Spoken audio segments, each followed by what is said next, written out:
Rachel Maddow is here. She is the host of MSNBC's The Rachel Maddow Show. It launched during the 2008 election year. Since then, her mix of policy analysis, wry commentary, and what she has called geek chic has given MSNBC its newest hit. Here is a look at her show. Today, the State Department said it asked Twitter, the microblogging service, to delay taking the service offline for its scheduled maintenance. Because without Twitter, people in Iran would lose one of the important ways they have to communicate with each other and the outside world about what's going on in their country right now. Guess who is going to be speaking at the Nixon Presidential Library on this year's 37th anniversary of the Watergate break-in? That would be John Dean. Yeah, that John Dean, the one you know from Countdown, the Nixon lawyer who became the first administration official to testify against Nixon during Watergate. If specific interrogation techniques were being approved by people at the political level in the cabinet, it doesn't become, the legal niceties of it almost become less important. I don't know where these things were being approved at a political level. If there was a principals meeting at the White House to discuss interrogation techniques? This does not mean it was approved. Anything was approved at a meeting. Consensual same-sex marriage between two adults is comparable to marriage of uncle to niece. Underage marriage. And the government needs to preserve the traditional form of marriage, which is an age-old societal institution. These are the words of Pat Roberts. No, actually. No? These would be the words of the Obama administration. Senator Burr, I am more than happy to make corrections when I get something wrong, honestly. But if you are going to tell me I got something wrong, I'm going to check to see if I did in fact get something wrong. And in your case, I really didn't. Maddow studied public policy at Stanford University. She was a Rhodes Scholar and went to Oxford. She worked as an AIDS activist in San Francisco and London. She got her first break working in radio. In 2004, she joined Air America. A year later, she had her own 2-hour show on the station, which she still hosts today. I am very pleased to have her on this program for the first time. Welcome. Thank you so much for having me. I'm so flattered to be asked to be on your show. I can barely even tell you. Oh, it's really nice. Thank you. Thank you. Let's just talk about today. Your thoughts on Iran and what's happening there? Right now, I think we are both spectators and participants as Americans in this. As spectators, to see this uprising, I don't know what else you call it, in Iran, to see the people of Iran openly defy this regime, which has been so overt in the way that it's cracked down on any form of dissent in the past. To see their bravery, on the one hand, is an international spectacle of the highest order. And then also to be thinking about how America ought to and ought not to speak out and get involved here in order to assure that we're sort of on the side of the angels in this fight. Would you prefer the president do more, or do you believe it's one of those things in which it has a life of its own and the best we can do, you know, is stand back and let it take its toll unless something happens that is beyond acceptance? I don't always agree with this president on anything. I certainly don't always agree with him on foreign policy issues. I think that he is doing the right thing on Iran. And I think that the thing that we as American citizens can maybe even do more effectively than our government is take as many steps as we can to ensure that the authentic voice of the Iranian people is heard. Try to encourage freedom of the press. Try to encourage people to be able to use proxy servers to get information uploaded and out of Iran onto the web. Interesting, isn't it? Twitter and Facebook, American entrepreneurial and technology successes. Yeah. As in Tom Friedman's words, have replaced the mosque.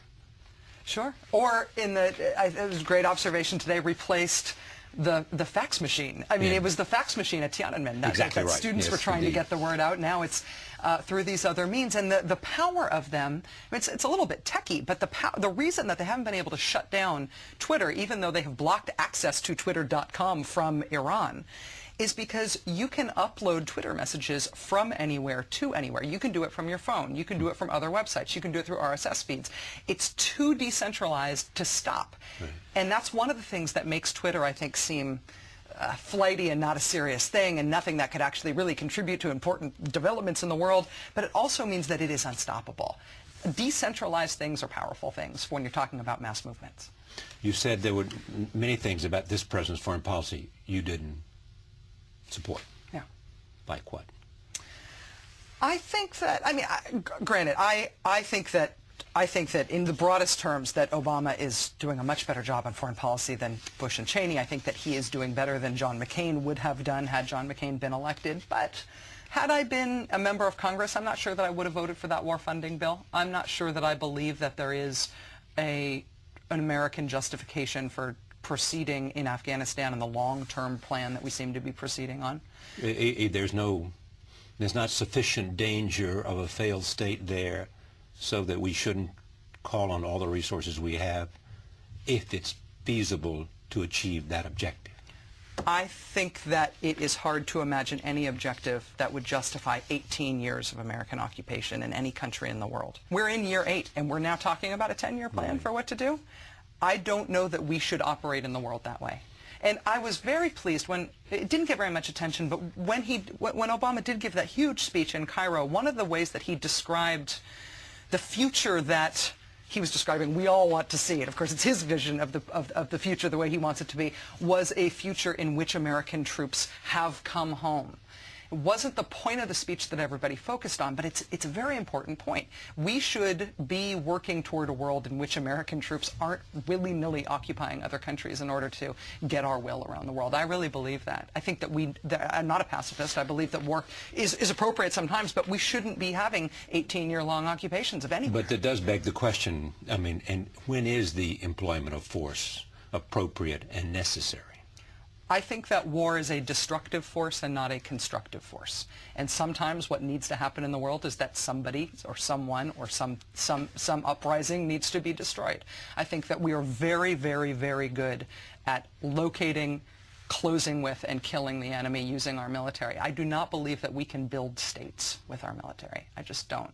And I have a lot of respect for counterinsurgency theory and for these geniuses who are doing the sort of hard intellectual work of the counterinsurgent movement right now. They've really taken over the Pentagon in very quick order. I think they're very smart people. I think they're wrong that the military can be used to build up countries. What's interesting is that I've read this fascinating stuff from General McChrystal, yes, who was enormously successful as a warrior in Iraq, now taking command in Afghanistan and saying things like, we can't kill them all. Yeah.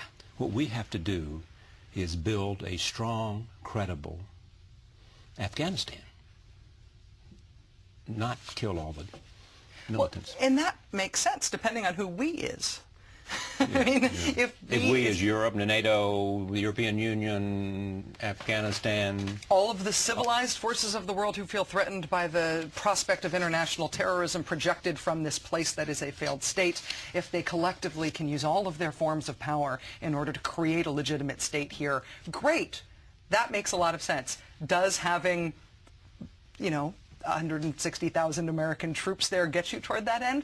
I don't think so. I think that militaries are for killing, and that governments are for building, and entrepreneurs are for building, and free people who have their basic needs met are for building. And if somebody then says to accept what you say and use that as American policy, for all the advantages it has, it also may lead to a failed state, and a failed state is a haven for al-Qaeda.